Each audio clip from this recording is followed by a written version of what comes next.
제가 평소에 하는 루틴이 어떻게 되는지, 어떻게 제가 영어 실력을 키웠는지, 그리고 지금도 하고 있는 거 좀 설명을 드리려고요. 먼저 일단은 가장 먼저 하는 거는 저는 리딩입니다. 리딩을 먼저 해요. 저는 개인적으로 뉴욕타임즈를 제일 좋아해요. 그러니까 단순히 뭐 뉴욕타임즈가 아니어도 상관없어요. 대신에 짧은 글을 많이 모아넣어서 읽는 걸 좋아해요. 그러니까 글이 길어지면은 그만큼 맥락을 파악하는데, 예를 들어서 영어 원서 같은 거 있잖아요. 영어 원서를 읽으려고 하면은 보통 페이지가 최소 100페이지는 넘는단 말이죠. 보통 책들 같은 경우에. 그러면은 보다 보면은 내가 100페이지를 한 번에 다 읽을 수가 없기 때문에 중간에 끊겨요. 그럼 끊기면 그걸 다시 이제 읽으려고 하면은 시간이 앞에서 설명했던, 앞에서 내가 이해했던 그 부분을 정확히 기억을 못한 채로 이제 읽기 시작한단 말이에요. 그게 쌓이고 쌓이면 점점 내가 그 맥락과 맞지 않는 해석을 하게 돼요. 나도 모르게. 그럼 그렇게 되면은 이게 완전 broken English, 엉망이 되는 거예요. 그때부터는. 그러니까 영어의 핵심은 항상 컨텍스트예요. 맥락을 꼭 파악하면서 읽는 게 가장 중요한데, 그게 빠지게 되면 점점 기계적으로 우리가 흔히 중고등학교 때 흔히 하는 그런 시험용 완전히 막 외우고 막 기계적으로 이렇게 한글로 바꾸고 하는 식으로 계속 바뀌게 되는 거예요. 그러니까 먼저 해야 될 거는 리딩을 하되 짧은 글을 많이 보시는 거예요. 내가 왜 짧은 글을 보려고 하면은 뭐 한 A4용지 한 페이지 두 페이지 있다고 쳐요. 그럼 그거는 내가 최소한 한 번에 그냥 다 읽을 수 있는 정도예요. 그러니까 내가 읽을 수 있는 정도로 하시면 돼요. 반 페이지도 상관없어요. 그러면 최소한 내가 그 맥락을 파악하면서 그 리딩을 읽기 때문에 훨씬 더 효율적인 학습이 될 수밖에 없어요. 그러니까 웬만하면 짧은 글을 많이 보시는 걸 추천하고, 그리고 두 번째로 저는 분야를 번갈아 가면서 보기 때문에 뉴욕타임즈를 보는 거예요. 왜? 뉴욕타임즈를 보면은 앞에 보면은 뭐 US 있고 뭐 정치 있고 경제 있고 비즈니스 있고 마켓 있고 뭐 이런 식으로 쭉 가거든요. 각 분야마다 그 표현체나 아니면 단어들이 조금씩 달라요. 말투도 다르고요.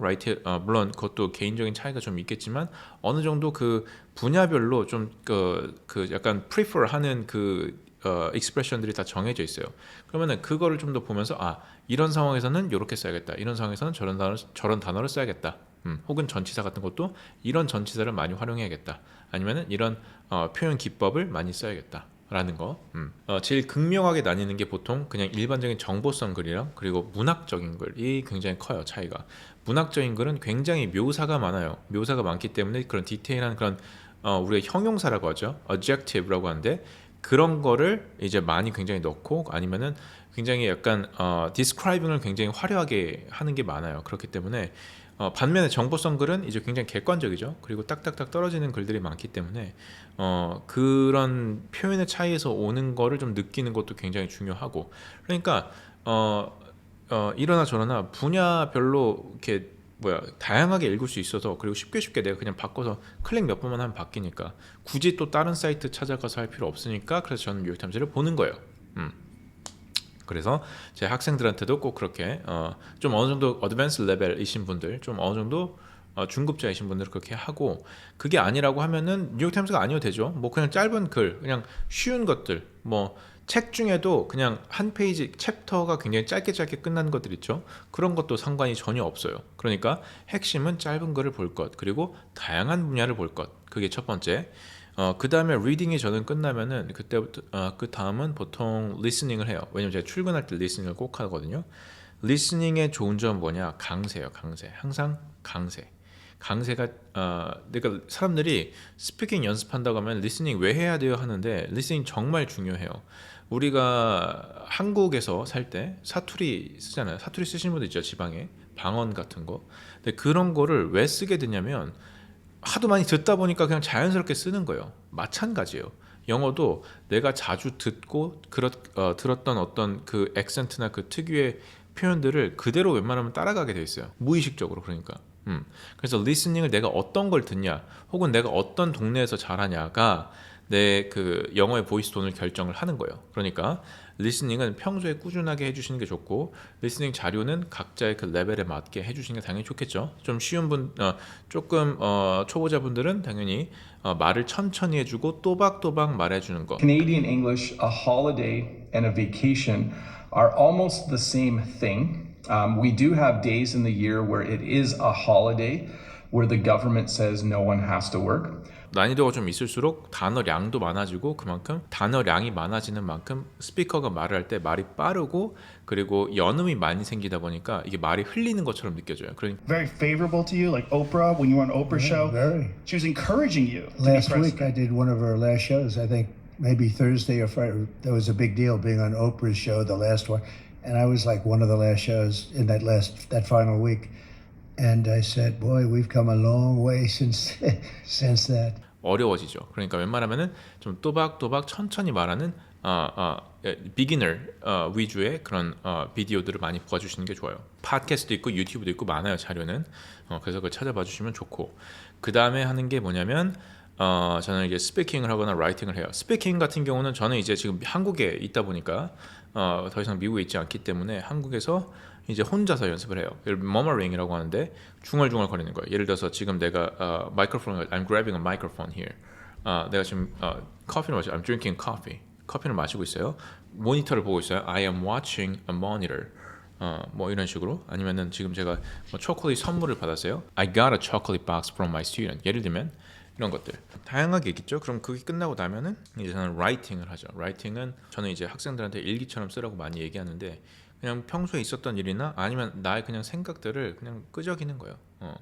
물론 저 같은 경우는 이제 뭐 이렇게 전문적으로 글을 쓰려고 하는 것도 있지만 그렇지 않더라도 그냥 편안하게 일단 뭐 굳이 내가 영어에 그렇게 큰 시간을 들일 필요는 없다. 그럼 편안하게 그냥 뭐 한두 줄이라도 대신에 꾸준하게 써주는 거예요. 항상 메인 포인트는 영어를 잘하시려면 평소에 꾸준하게 이게 핵심이에요. 이게 빠지면은 사실 굉장히 힘들어요.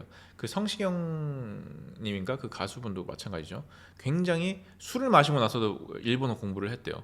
그러니까 가능한 거예요. 그러니까 내가 평소에 꾸준하게 해야 외국어는 늘어요. 그건 진리예요, 진리. 꾸준하게 해야 늘어요. 반대로 얘기하잖아요. 꾸준하게 하지 않으면은 잘했던 사람도 못하게 되는 거예요. 내가 마더텅이 그러니까 영어가 그 모국어가 아닌 이상은 자연스럽게 실력이 줄어들어 버리는 거예요. 그러니까 저는 그거를 방지하기 위해서 계속 하는 거죠. 머릿속에 윤활유를 계속 집어넣는다고 보시면 돼요. 계속해서 내가 읽고 쓰고 말하고 듣고를 반복해서 그러니까 반복한다는 게 같은 내용을 반복하는 게 아니라 막 외우듯이 암기하듯이 하는 건 저는 별로 추천하진 않아요. 웬만하면은 새로운 상황에서 계속 바꿔가면서 그냥 내 나름대로 막 연습을 해보고 그리고 피드백을 받아보고 하는 거 그런 거를 가장 추천을 드려요. 그러니까 reading, listening, speaking, writing을 꾸준하게 이렇게 이 방법을 반복해서 해주시면은 훨씬 내가 영어 회화를 하는데 효과가 있을 거예요. 그리고 학원을 굳이 많이 다닐 필요가 없어요. 그러니까 학원 수업은 내 보조제예요. 그러니까 영양제 같은 걸 보시면 돼요. 비타민 같은 거. 그러니까 비타민을 우리가 먹는다고 해서 진짜로 우리가 몸이 막 엄청 좋아지나요? 아니죠. 운동도 해야 되고 내가 이게 시너지가 맞아야 돼요. 그러니까 한 강사만 열심히 하거나 학생만 열심히 하면 이건 성공할 수가 없어요. 둘 다 효과를 내야 돼요.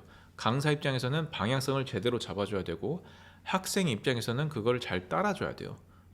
이게 효과가 나야 이게 둘이 맞아야 이게 확실하게 결과가 금방 나오는 거죠. 제가 이번에도 최근에 이제 이번 주에 엊그젠가 얼마 안 됐어요. 한 3, 4일 전인데 그 듀오링고 110점을 맞은 학생이 있어요. 그 친구는 이제 버클리 음대에 지원을 하는데 그 지원 조건이 안 돼서 연습을 하고 이제 3주 정도 한 후에 이제 110점이 나왔어요. 저랑 3주를 하고 110점이 나왔어요. 근데 이거는 제가 잘해서 그런 건 절대 아니고 그리고 그 학생이 이미 이런 접근 방식을 잘 갖고 있었어요. 평소에 본인이 연습할 때도 항상 이런 식으로 연습을 했어요. 제가 하라는 저랑 그러니까 그 공부 방식이 많이 맞았던 거죠. 그런 식으로 하시다 보면은 이게 그러니까 그만큼 입증이 됐다는 걸 저는 말씀드리고 싶은 거예요. 그래서 만약에 혹시나 조금 뭐 영어에 대해서 궁금하신 점이 있다고 하시면은 뭐 제가 그 J 스피킹 어학원 그 서울 마곡에서 하는 게 있거든요. 그래서 거기다가 이제 뭐 문의를 주셔도 되고요. 뭐 상담 예약을 해주셔도 돼요. 저는 뭐 월요일 일 그냥 풀 타임으로 있기 때문에 언제든지 연락 주시면 됩니다. 오케이?